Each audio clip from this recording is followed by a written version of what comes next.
News voice, जो हर खबर से आपको कराए रूबरू।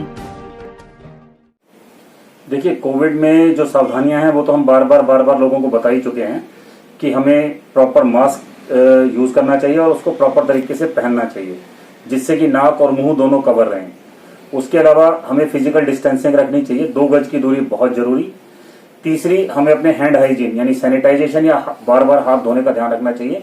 जब भी हम कहीं बाहर से आए या किसी भी चीज को टच करें घर से बाहर, तो उसके बाद जब भी घर में घुसे तो हम बार बार अपने हाथ को सैनिटाइज करें और कभी भी अपने गंदे हाथों को मुंह पे ना लगाएं। तो ये तो हो गई 3 इंपॉर्टेंट बातें। चौथी जो सबसे इंपॉर्टेंट बात है कि जो वैक्सीन भारत में अवेलेबल है, ये वैक्सीन बहुत ही कारगर है सीरियस बीमारी होने से या डेथ से बचाने से।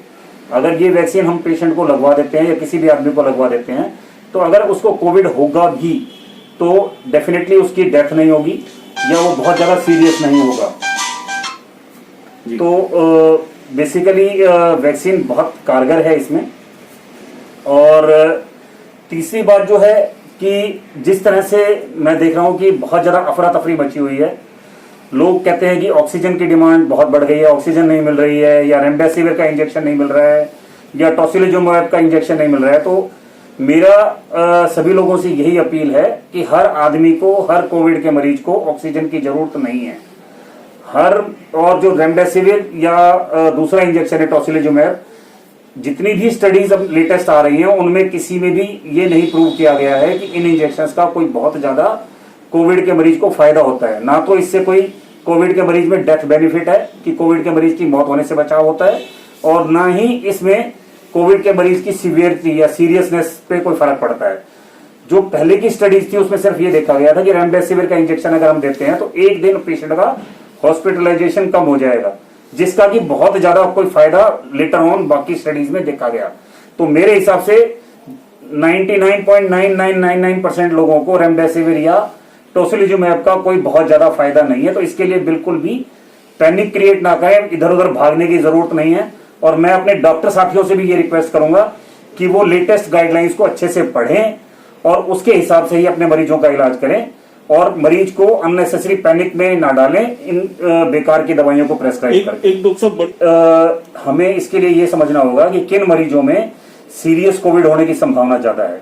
तो वो मरीज जिनकी एज ज्यादा है, या वो मरीज जिनको कोमोर्बिडिटीज है, जैसे कि किसी को हार्ट की प्रॉब्लम है, या किसी को ब्लड प्रेशर शुगर की प्रॉब्लम है, या किडनी की प्रॉब्लम है, या कैंसर की प्रॉब्लम है, तो उन मरीजों में कोविड के कारण डेथ होने की या सीरियस होने की संभावना ज्यादा होती है। तो एक तो ऐसे मरीजों को हॉस्पिटलाइज होने की जरूरत पड़ती है, और दूसरे वो मरीज जिनमें की ऑक्सीजन सैचुरेशन 92% से नीचे आती है, तो उनमें से कुछ मरीजों को हमारे को ऑक्सीजन पे रखने की जरूरत पड़ सकती है। परंतु हर मरीज जिसका कोविड पॉजिटिव आया उसको आराम से घर में आइसोलेट रहना चाहिए, बाकी परिवार के लोगों से और लोगों से, बाकी लोगों से उसको बिल्कुल अलग रहना चाहिए। घर का बना हुआ ताजा खाना खाना चाहिए, तरल पदार्थ ज्यादा मात्रा में लेने चाहिए, और जो सिंपल सिम्टोमेटिक ट्रीटमेंट है, जैसे कि बुखार के लिए अपना क्रोसिन की या डोलो की गोली, या इसी तरह से अपना मल्टीविटामिन वगैरह की थोड़ी सी गोलियां लेने की जरूरत है। सेकेंडरी इंफेक्शन को प्रिवेंट करने के लिए आपके डॉक्टर जो भी एंटीबायोटिक प्रेस्क्राइब करें आप सिर्फ वो ले सकते हैं। और सबसे इंपॉर्टेंट चीज है कि किसी भी बीमारी में पॉजिटिव माइंड फ्रेम यानी कि सकारात्मक मानसिक स्थिति का बहुत बड़ा रोल है। जब हम सकारात्मक मानसिक स्थिति में होते हैं तो हमारा शरीर अपने आप से अंदर से अच्छी हीलिंग शुरू कर देता है, और ये कोई कहीं सुनी बात नहीं है, ये साइंटिफिक प्रूफ है, इसका हमारे पास साइंटिफिक डेटा भी है। मैं लोगों से ये कहूंगा कि हमें सिर्फ उन समाचारों से यही सबक लेना चाहिए कि हमें अपनी सावधानी बरतनी है, कि हमें अपने SMS का पालन करना है, सोशल डिस्टेंसिंग, मास्क और सैनिटाइजेशन, बस उतना उससे समझने की जरूरत है। उससे ज्यादा पैनिक करने की, घबराने की, डरने की जरूरत नहीं है, नहीं बचा जा सकता है। कोविड में ये बात समझने की जरूरत है कि आज भी 95% से ऊपर रिकवरी रेट है, बल्कि काफी स्टडीज में तो ये भी देखा गया कि 98% तक रिकवरी रेट है। तो जब किसी भी बीमारी में इतना अच्छा रिकवरी रेट है तो मुझे नहीं समझ में आता कि अफरा तफरी मचाने की क्या जरूरत है। बिल्कुल भी अफरा तफरी और मानसिक स्थिति को खराब करने की जरूरत नहीं है। हमें पॉजिटिव माइंड फ्रेम में रहना चाहिए। हमें अपने ऊपर, अपने डॉक्टरों पर और अपनी सरकार पर भरोसा रखना चाहिए कि हम जो भी करेंगे अच्छा करेंगे और हम जल्दी ही स्वस्थ हो जाएंगे कोविड से। कोविड पे जैसे कि हमने 1 साल पहले कोविड पे काबू पाया था, मुझे लगता है कि अगर हम पूरे समाज को इन्वॉल्व करके सभी को अगर सहयोग लेके अगर चलेंगे तो फिर भी हम कोविड पे दोबारा से काबू पा सकते हैं। ऐसा कोई असंभव कार्य नहीं है। एक डॉक्टर साहब, देखिए अभी जिस तरह से पिछले लगभग 1 से 1.5 महीने में कोविड तेजी से उभर के आया है, तो अभी हम ये नहीं कह सकते कि ये पीक है। अभी इसकी पीक आनी बाकी है। पहले के समय में और आज के समय में जो सबसे बड़ा फर्क मैं देख रहा हूं कि पहले सरकार ने जैसे लॉकडाउन लगाया था, जल्दी लॉकडाउन लगा के और सख्ती जैसे कर दी थी, तो ये कोविड जो है हमारे गांवों में या बहुत दूर दराज के इलाकों में नहीं पहुंचा था।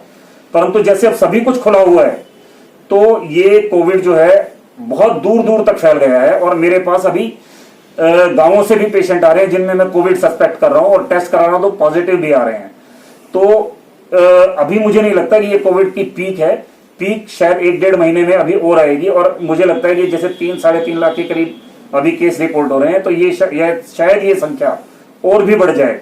परंतु इस संख्या के बढ़ने को रोकने के लिए मेरा फिर से एक बार जनता से यही अपील है कि वैक्सीन जरूर लगवाएं और सोशल डिस्टेंसिंग, मास्क और सैनिटाइजेशन का भरपूर तरीके से पूरे मन से उसका प्रयोग करें, जिससे कि हम कोविड की पीक को डिले कर सकें और या फिर कोविड की उस पीक तक ना पहुंचे। अच्छा।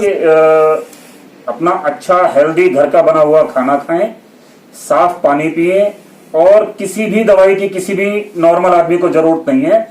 ये जितनी भी दवाइयां ली जा रही है इम्यूनिटी बूस्टर के तौर पे, इनका कोई मतलब नहीं है, इनका कोई फायदा नहीं है। किसी भी साइंटिफिक स्टडी में इनका कोई बहुत बड़ा बेनिफिट नहीं देखा गया है। तो इसलिए मैं अपने किसी भी नॉर्मल व्यक्ति से जो कोविड से सफर नहीं कर रहा उसको मैं रिक्वेस्ट करूंगा कि वो इस तरह की बेकार की चीजों के चक्कर में ना पड़े और देश में इन चीजों की भी आर्टिफिशियल जो किल्लत है उसको क्रिएट करने में भागी ना बने। हाँ, एक्सरसाइज तो बेसिकली एक्सरसाइज, अच्छा खाना, अच्छा व्यायाम, पॉजिटिव फ्रेम ऑफ माइंड और श्वसन की जो एक्सरसाइज होती है जैसे कि प्राणायाम, जिसको हम अपनी भारतीय भाषाओं में बोलते हैं, तो इन सब का बहुत बड़ा रोल है। और ये हमारी जो रेगुलर दिनचर्या है उसका हिस्सा भी होना चाहिए, क्योंकि अगर हम अच्छा खाएंगे, अच्छा सोचेंगे और रेगुलर एक्सरसाइज करेंगे तो डेफिनेटली हमारी इम्यूनिटी अच्छी रहेगी और हम कोविड होने के बावजूद भी ज्यादा सीरियस नहीं होंगे। तो इनका बहुत बड़ा रोल है और इसको मैं हमेशा एडवोकेट करता रहा हूं, पहले भी और आज भी, चाहे कोविड की स्थिति है तो भी।